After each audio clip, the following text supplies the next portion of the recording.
La providencia de la salvación. Suscríbase a Loredo Nelson, dele me gusta y comparta con sus familiares, vecinos y amigos. Como siempre digo, este tema es para compartir. El amor es la energía más poderosa que puede experimentar el ser humano. El amor fluye originalmente de Dios, para Padre Creador, para ser experimentado en alegría con sus hijos y toda su creación. ¿Por qué encontramos en la Biblia algunos citas que hablan sobre hechos catastróficos que ocurrirán en los últimos días? Segunda de Pedro 3:12, Mateo 24:29, Primera de Tesalonicenses 4:16-17. Muchos creen entonces que en los últimos días los cielos se encenderán y disolverán y los elementos se derretirán con el fuego. Mateo 24:29 habla que el sol se oscurecerá, la luna no dará su resplandor, las estrellas caerán del cielo. Y también vemos que el mismo Señor bajará del cielo con clamor en voz de arcángel y trompeta de Dios. Y los que quedemos seremos arrebatados en nubes junto con ellos al encuentro del Señor en los aires. Primera de Tesalonicenses 4:16-17. ¿Es literal o es simbólico? Para responder precisamos entender lo siguiente. ¿Cuál es el propósito de Dios al crear todas las cosas? ¿Cuál es el significado de la caída humana? ¿Y cuál es el propósito de la providencia de la salvación? Sin conocer con claridad cuál es el propósito original de la creación de Dios, es imposible saber cómo es que ocurrirá la consumación de la historia humana que se describe en la Biblia. El universo fue creado para ser el objeto de la alegría de Dios, tal como está, y según los principios de la creación, el propósito de Dios de crear al hombre fue sentir alegría al verse en él. El propósito de la creación de Dios es establecer el reino de los cielos sobre la tierra.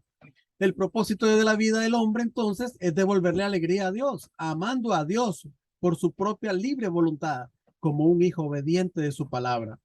El hombre no puede llegar a ser el objeto de la alegría de Dios a no ser que conozca la voluntad de Dios y viva de acuerdo a ella por su propio esfuerzo.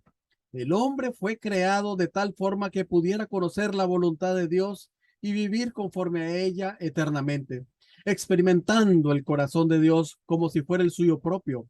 A este estado del hombre le podemos llamar la perfección de la individualidad. Imposible cometer pecado en este nivel. Es el cumplimiento del Génesis 1:28 el que se puede realizar con la divinidad individual. Así que la relación entre Dios y un hombre de individualidad perfecta puede ser comparada a la que existe en nuestra mente y nuestro cuerpo. Dios habita en la mente de un hombre de individualidad perfecta. Tal hombre llegará a ser el templo de Dios y vivirá de acuerdo con la voluntad de Dios.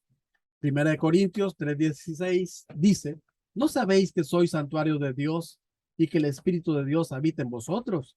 Y Juan 14:20 dice, aquel día comprenderéis que yo estoy en mi Padre y vosotros en mí y yo en vosotros. Adán y Eva, antes de la caída, y muchos profetas y santos han podido comunicarse con Dios debido a que el hombre fue creado con estas facultades. En el jardín del Edén, que representa o es el símbolo de toda la creación, ya Adán y Eva habían sido advertidos por Dios de que no comieran del fruto del árbol de la ciencia del bien y del mal. El mandamiento debería haberlo guardado de acuerdo con la libertad de su mente original, sin necesidad de la intervención de Dios. Dios no intervino en la caída para establecer al hombre en la posición de Señor de la creación. Debido a su caída, el hombre se convirtió en la morada de Satanás. Los hombres que viven en el infierno, en la tierra, pasan al infierno en el mundo espiritual después de dejar sus cuerpos físicos. Se designó a Satanás como el príncipe de este mundo, Juan 12:31, o el Dios de este mundo, 2 Corintios 4:4. Dios no interviene directamente en el dominio indirecto de los seres humanos porque es responsabilidad del hombre crecer por las tres etapas ordenadas de formación, crecimiento y perfección y entrar bajo el dominio directo del amor de Dios.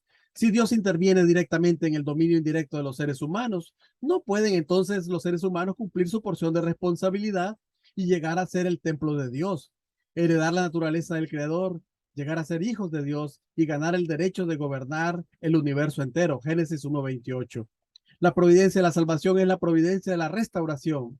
Dios creó al hombre Y de todo hay en la viña del Señor, dice el mensaje inspirado en el pasaje bíblico de Isaías 5, del 1 al 7. Este mundo de maldad y pecado, no solo de aflicción, da de aflicción al hombre, sino también a Dios. Génesis 6:6. Se arrepintió Dios de haber hecho al hombre y le dolió en su corazón, porque en el corazón del hombre hay mucha maldad, odio y miseria humana. El poder de Dios se manifiesta en toda su creación. Por lo tanto, la salvación de Dios a este mundo será total. Primero, Dios debe salvarlo hasta el punto en el que el hombre pueda restaurar la posición que había alcanzado antes de la caída de los primeros antepasados humanos, eliminando completamente el poder malo de Satanás. Hechos 26:18. Dios debe desarrollar su providencia hasta el grado en el que él pueda dominar al mundo directamente mediante el cumplimiento del propósito bueno de la creación. Hechos 3:21. Dios creó al hombre una sola vez y para siempre. Por la desobediencia de Adán entró el pecado original en la humanidad, y esto es lo que Dios quiere restaurar. Así que salvar a un hombre enfermo o a un hombre que se está ahogando es restaurarlo al estado de salud que disfrutaba antes de la enfermedad, o restaurarlo al estado en el que estaba antes de que se cayera al agua. De igual manera, salvar al hombre caído en pecado significa restaurarlo a la posición original de pureza que disfrutaba en un principio. La providencia de la salvación de Dios es la providencia de la restauración. Hechos 1:6, Mateo 17:11. Dios prometió realizar sus tres grandes bendiciones después de la creación del hombre. Génesis 1:28. Dios ha estado obrando para cumplir su promesa de Isaías 46:11. Tal como lo he dicho, así se cumplirá.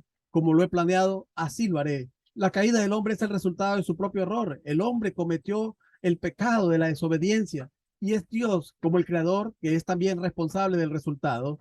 Si Dios no hubiera creado al hombre, la caída no habría ocurrido. Dios creó al hombre para la eternidad. Por lo tanto, aunque el hombre cayó, Dios, como un padre de amor, no puede destruirlo, debido a que esto negaría los principios de la creación.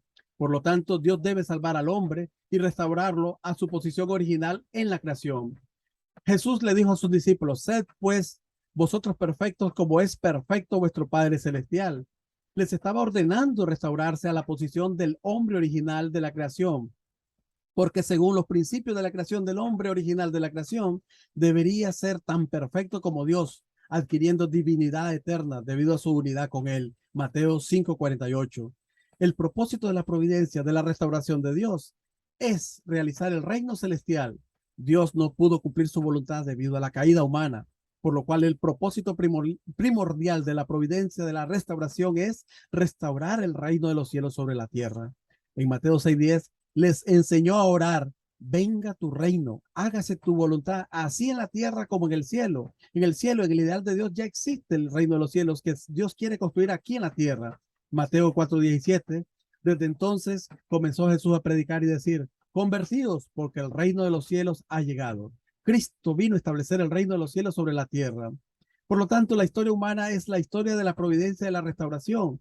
Existe la historia original, que es la historia de la justicia, del amor y del principio de Dios, pero debido a la caída se estableció una historia del mundo caído, que es la historia del pecado.